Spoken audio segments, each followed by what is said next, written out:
बहन जी नमस्कार। नमस्ते। जी क्या नाम है आपका? रूपाली पाटिल। रूपाली जी कहाँ से आए हैं आप? पुणे, महाराष्ट्र, पुणे से। जी क्या करते हैं? मैं अभी तो हाउस वाइफ हूँ, लेकिन मैंने ग्रेजुएशन किया है मराठी स्पेशल में। संत रामपाल जी महाराज से कब जुड़े आप? 2004 में हम संत रामपाल जी महाराज जी से जुड़े। संत रामपाल जी महाराज से नाम दीक्षा लेने से पहले क्या आप कोई भक्ति साधना करते थे? जी, जैसे नॉर्मल लोग करते, परंपरागत भक्ति, मतलब पूरी देवी देवता ब्रह्मा विष्णु महेश इनकी भक्ति करते थे।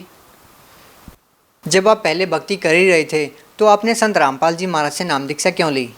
मतलब मुझे ऐसे लगा कि उनका ज्ञान मैंने थोड़ा समझा, उनकी बुक पढ़ी। और सबसे पहले ये इंसिडेंस हुआ कि मेरे हस्बैंड ने, मेरे पति, वो दीक्षा लेकर आए।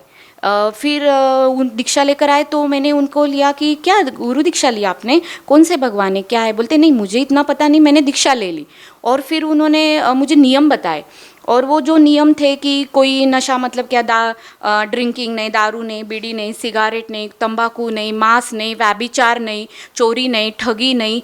तो मुझे वो नियम इतने अट्रैक्ट हुए कि देखो, मैंने आज तक ऐसे कोई संत नहीं सुने कि ये नियम नहीं, नियम मतलब मेरा जो लाइफ के तरफ एक गोल था कि इंसान का लाइफ कैसे होना चाहिए, कि उसके लाइफ में सब परफेक्ट होना चाहिए। उसका जो हस्बैंड है तो वो उसे कोई व्यसन नहीं चाहिए, मतलब व्यसन नहीं है उसके साथ। अगर ये नियम मतलब सोचो कि किसी पराई नारी के तरफ बहन बेटी के भाव देखो, उसको रिस्पेक्ट करो, चोरी नहीं, ठगी नहीं, कोई 2 नंबर का काम नहीं। मैंने बोला मुझे पहले से, वैसे मैं सोशल इसमें ना, सोशल जो इशू होते उसमें पहले से बचपन से मुझे इंटरेस्ट था कि अपना समाज कैसे होना चाहिए, जो भी एक होता है अच्छा समाज होना चाहिए, बुराई नहीं होनी चाहिए, कुरीतियाँ नहीं होनी चाहिए। और संत रामपाल जी महाराज जी के नियम पढ़ के मुझे बहुत खुशी हुई, अच्छा लगा। ज्ञान तो मैंने सोचा इतना मैंने सुना नहीं था, लेकिन तब तक उनका नियम सुन के मुझे अट्रैक्शन हुआ और मैंने बोला चलो बहुत अच्छा काम किया। और मुझे क्यों और अच्छा लगा कि उसमें जो था ड्रिंकिंग का, मतलब कोई ड्रिंकिंग नहीं करना। तो जैसे हम, मेरे पति का जो बिजनेस है वो इसका है, मतलब ऑटोमोबाइल साइड का था, तो हमेशा पार्टी में जाना या थोड़ा बहुत दोस्तों के साथ उनके फोर्स से, मतलब उनको पसंद नहीं था, लेकिन दोस्त, आजकल का जो ट्रेंड हो गया है हाई फाई सोसाइटी, मतलब क्या, ड्रिंक्स नहीं किए तो आपको गांव के जैसा समाज समझा जाता है। तो उस प्रेशर से वो ड्रिंक करते थे कभी कभी। तो घर में आके हमारा झगड़ा होता था कि मैं बोलती थी क्यों, मुझे पसंद नहीं है, आप क्यों करते हो और क्यों दोस्तों का सुनते, मेरा सुनो, घर में एक साथ रहना है। और ये कोई अच्छी चीज़ नहीं है कि आप किसी के प्रेशर में आके ड्रिंक्स करना। सिर्फ सोसाइटी एक स्टेटल, अपना एक जो स्टेटस है वो लेवल के लिए आप ड्रिंक क्यों करना है। मैंने बोला हमारा हमेशा का ये प्रॉब्लम था, सब कुछ अच्छा था, वो मुझे रिस्पेक्ट करते, सब कुछ फैमिली सब कुछ अच्छा था, लेकिन ये मुझे ये जो उनका गुण था कि कभी कभी ड्रिंक्स करने का, वो बिल्कुल पसंद नहीं था। और जैसी उन्होंने दीक्षा ली तो सोचो मेरा वो पूरा टेंशन ही फिनिश हो गया। देखिए जैसा कि आप बता रहे हैं कि आपने नियम पढ़े जिसमें लिखा हुआ था कि नशा नहीं करना, व्यसन नहीं करना, किसी की तरफ बुरी नज़र से नहीं देखना। जब हम देखते हैं समाज में या अन्य संतों को जब हम देखते हैं तो सभी संत यही नियम बताते हैं, लेकिन जब हम ग्राउंड लेवल पे देखते हैं तो क्या वास्तव में ये चीज़ें फॉलो होती है? जी, मैंने तो जितने मैं अभी महाराष्ट्र पुणे से हूँ, या बचपन से लेके महाराष्ट्र में, मतलब पहले जलगांव से लेके पुणे तक मेरा जो जर्नी हुआ है, तो मैंने तो देखे, मैंने संत बताते हैं, लेकिन आज तक मैंने कोई भी उनके अनुयायी, जैसे अदर संत है, जैसे बहुत सारे हैं अभी जो गुरु है, उनके कोई भी अनुयायी ये नियम फॉलो बिल्कुल नहीं करते। वो ओनली क्या बोलते हैं उनके, मैंने तो ये भी देखा है कि उनके गुरुजी जो होते हैं दूसरे, जो संत रामपाल जी महाराज को छोड़ के जो आज इस धरती पे जितने भी गुरु है वो सब बताते ठीक है भाई, थोड़ा बहुत कर लो, आ जाओ दीक्षा ले लो, थोड़ा बहुत कर लो, जब मन होगा डाल दो। लेकिन मुझे ये पसंद नहीं था और मैंने भी खुद ने देखा कि कोई ऐसे कोई फॉलो नहीं करता है। आप एक शिक्षित महिला हैं, आपने बताया कि आपके पति ड्रिंक करते थे, आपको वो बिल्कुल अच्छा नहीं लगता था और आपके झगड़े होते थे। लेकिन उन महिलाओं की बात की जाए जो बहुत ही गरीब है, निचले तबके से आती हैं, उनके पति जब इस तरह के नशे करते हैं तो आप सोच सकते हैं कि उनके परिवार के भरण पोषण के लिए जो कमाई होती है उसका बहुत सारा हिस्सा वो नशा करने में लगा देते हैं। तो उनके घरों में कितने झगड़े हो सकते हैं, इस बात का अंदाज़ा आप बखूबी लगा सकते हैं। आप उन महिलाओं के लिए क्या कहना चाहेंगे जिनके पति बहुत ज़्यादा नशा करते हैं और बहुत सारी बुराइयों में लगे हुए हैं? हाँ नहीं, उन महिलाओं के लिए तो मैं कह सकती हूँ, देखो आज तक सरकार ने तो कितने सारे नियम निकाले कि दारूबंदी कर दो, यहाँ ये कर दो, और लेकिन हमने जैसे सोचा, पेपर में देखते हैं, न्यूज़पेपर में पढ़ते हैं, टीवी में पढ़ते हैं, ओनली नियम सिर्फ है ना फॉलो करने के लिए नहीं है, वो नियम सिर्फ कागजों पे है। ये योजना निकाली, वो योजना, एक मोर्चा निकाला, पैसे देके भी मैंने फॉलो किया है। मैं सोशल वर्क में मुझे इंटरेस्ट था, मैंने देखा है पहले कि लोग सिर्फ नियम है ना ये करते क्या करते हैं, सिर्फ बनाते हैं, लेकिन उसका वो जो अवलंबन मतलब जो करना है वो कुछ भी उसका 0% है, कुछ भी आज तक। तो फिर अब तक तो फिर कितना समाज कब से ये चल रहा है, तो हम तो सुधर चुके होते। अभी जैसे कि आपने बहुत सारी बातें बताई, लेकिन लोगों को ये लगता है कि किसी संत से नाम दीक्षा ली जाए, संत से जुड़ा जाए तो उसको आर्थिक लाभ हो, शारीरिक लाभ हो, मानसिक लाभ हो, उसको आध्यात्मिक लाभ हो। हम आपसे पूछना चाहेंगे कि आपको संत रामपाल जी महाराज से नाम दीक्षा लेने के बाद आपको क्या क्या लाभ हुए हैं? जी, हमें तो इतने सारे लाभ हुए, अगर अभी हम गिनवाते बैठेंगे तो ये मेरा मतलब क्या बोलते हैं ना, ये दिन रात कम पड़ेगा। लेकिन जो स्पेशली थोड़े बहुत जो मुझे लाभ है, मैं थोड़ा ही आपको बताऊंगी। कि पहले सबसे पहले लाभ था तो मतलब मुझे खुद को ही डॉक्टर ने बोला कि आपको मतलब प्रॉब्लम है गले में, और जो मुझे एक यहाँ एक ऐसे गांठ हुई थी बड़ी, तो उन्होंने, मैंने जैसे ट्रीटमेंट स्पेशलिस्ट के पास गई तो उन्होंने बोला कि आपको शायद, हमें लग रहा है कि ये आपको कैंसर का ही है, और आप सुशिक्षित हो, पढ़े लिखे हो, ज़्यादा देर मत करो, जो भी होगा मेडिकल प्रोसेस करो, और उसमें जो भी कोई आता है उस हिसाब से आपका ट्रीटमेंट करेंगे। फिर उन्होंने बताने के बाद जैसे ही हमने हमारे गुरुजी मतलब संत रामपाल जी महाराज, उनको प्रार्थना की, क्योंकि मैं तो नाम दीक्षा ले चुकी थी, मुझे विश्वास था, दृढ़ विश्वास नहीं मतलब दृढ़ विश्वास था, जो भी करेंगे तो मेरे गुरुजी करेंगे। और मैंने ना आज तक सुना था गुरुजी ये लाभ देते, गुरुजी आर्थिक लाभ, शारीरिक लाभ,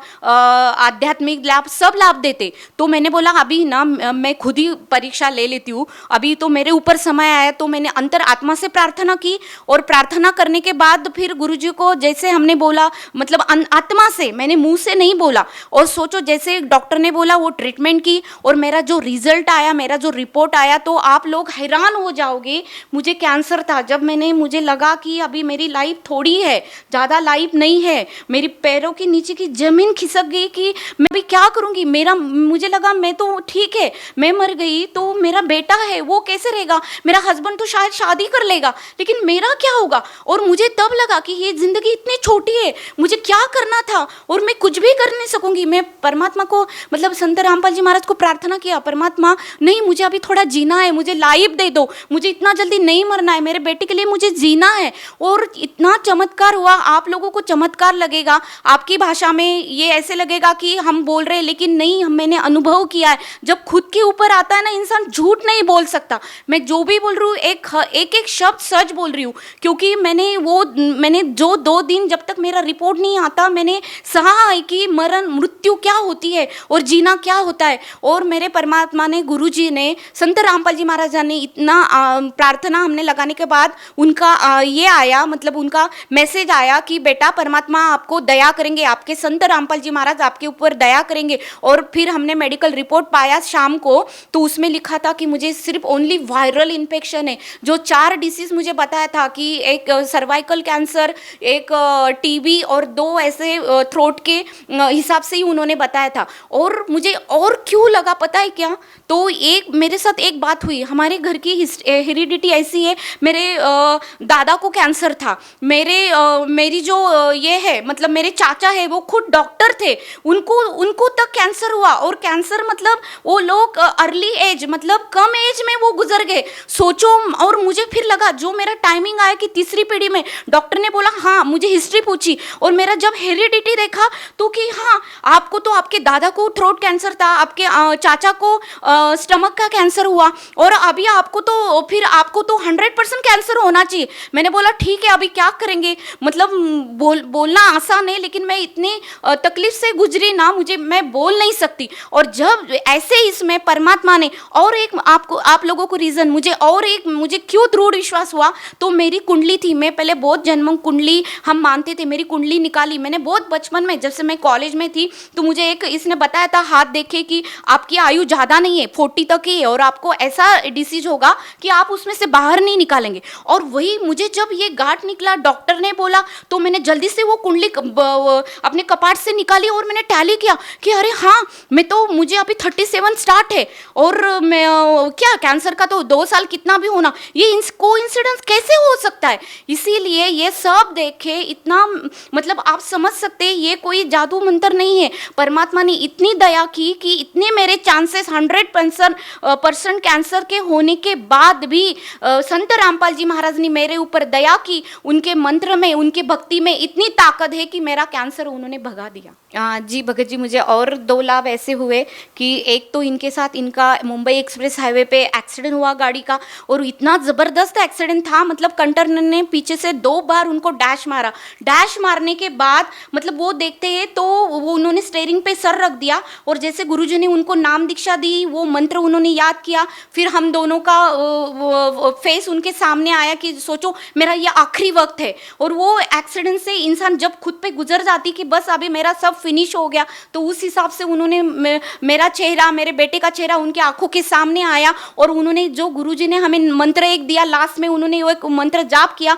और स्टीयरिंग पे अपना सर रख दिया। और बाद में चमत्कार की देखते हैं कि वो बोलते मैं 5 मिनट के बाद मैं कार आराम से चला रहा हूँ, फिर आराम से चला के फिर वो रुके नहीं, जल्दी से घर आ गए। फिर अगर हम सोचते तो फिर कैसे हुआ, तो उसके लिए एक प्रूफ था कि जैसे गाड़ी हमने आके मुझे बोला कि आप जल्दी से नीचे आ जाओ कि देखो मेरा एक्सीडेंट होगा। मैंने बोला पहले पूछा आप कैसे हो, बोलते नहीं मैं ठीक हूँ। फिर देखते हैं तो गाड़ी पूरे पीछे से चिप हुई थी, सब बोल रहे थे वाइबल होके वो पलटी हो सकती थी, कुछ भी हो सकता, लेकिन ऐसे हुआ कि परमात्मा ने उन्हें साक्षात बचा लिया। फिर हमें पता चला कि भगवान क्या है। और दूसरा एक लाभ मेरे बेटे के सामने, वो बेंगलोर में पढ़ने के लिए है, तो वो जैसे घर से दूर था, डॉक्टर ने बोला उसको चिकन पॉक्स निकला, और फिर वो रोने लगा कि मम्मा मैं अभी क्या करूँगा, चिकन पॉक्स निकले मुझे, और अभी मेरा 1 महीना पूरा मेरा स्टडी ब्रेक हो जाएगा और मैं ये नहीं कर पाऊँगा। तो फिर हमने बोला ठीक है कोई बात नहीं, अपन प्रार्थना करेंगे परमात्मा से। आश्रम में प्रार्थना की कि